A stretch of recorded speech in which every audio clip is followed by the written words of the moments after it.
Do you really need a blog? Ooh, that's a good one. The answer is yes, you do. But, It's always a but. hmm but, so here's what we're thinking. Blogs don't quite hold the same weight that they used to. But I know first you, Brian, I think you want to define what a blog is for everyone so that they understand why we're saying, eh, Right. I mean, the initial definition of a blog was really like a personal journal type writing. It's evolved into like, hey, here's what's going on at our company, or here, at like a casual level, or here's what's going on at a casual level. But it originally started out as a personal sort of journal. Here's what I did today, ate some Cheerios and, did stuff like that. And I don't, yeah. well, here's the thing. So yes, companies have blogs, right? And that's a place where you're writing content for your company, right? Whatever that might be. Maybe it's a whatever educational piece, maybe it's something newsworthy, maybe it's a informative Right. content about whatever. And yes, that stuff is really important, and it's going to Mhm. be important, especially when it comes to getting your site found and things like that on the internet. But here's the but is there are a lot of channels, and Mhm. this is across all social media. There's video channels, there's a lot of places that you could be creating content, Mhm. and you often have different users interacting with your content across those platforms. And I think that's a really good point, because really what's happened is that blog, or that sort of personal, journal, or whatever you want to call it, has moved into many different platforms. I mean, like, a lot of people use Facebook or Instagram to sort of journal their lives. And what's happened is it's moved across many different platforms. So it's not that you don't need it on your site for an SEO sort of purpose. And to Nicolette's point, companies use it a very different way than it was originally intended. It's just a sort of like a content portal or hub now for many people, is how they define it. And if you're not in all those channels, if you're not exploring all those channels and using all of them, you're not going to be found. So yeah, do you need a blog in the traditional sense? Yeah, you do, from an SEO perspective, but you also need to make sure you're doing those same sort of pieces of content in other channels.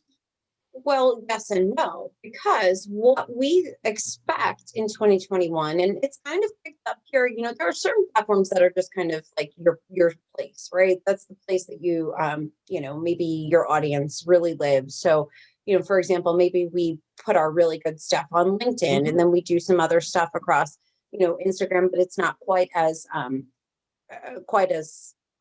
Bloggy. often or whatever it might be.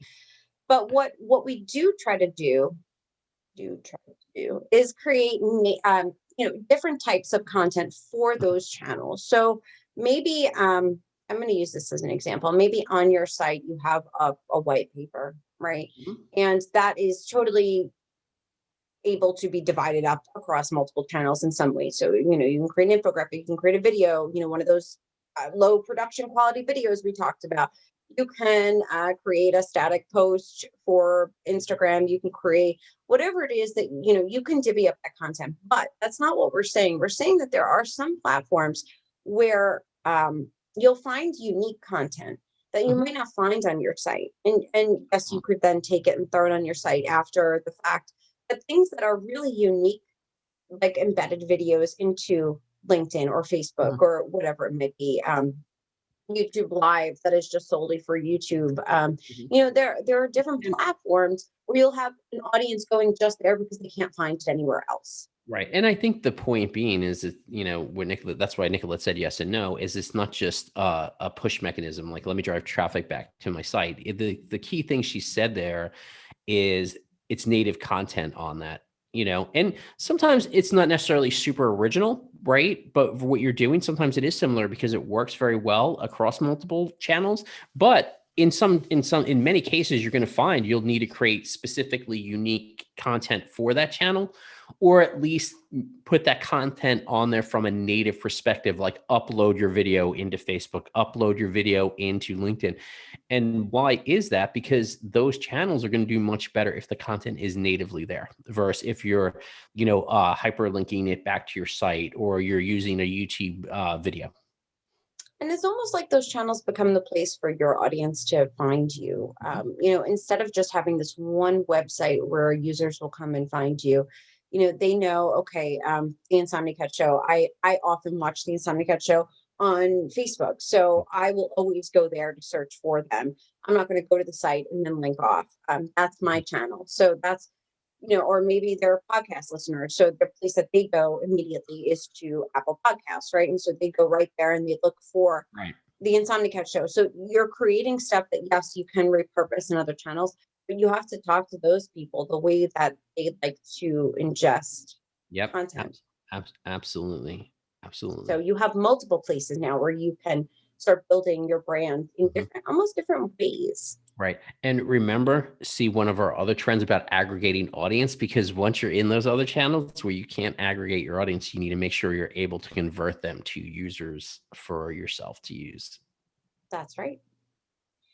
So that is it for our 2021 marketing prediction series.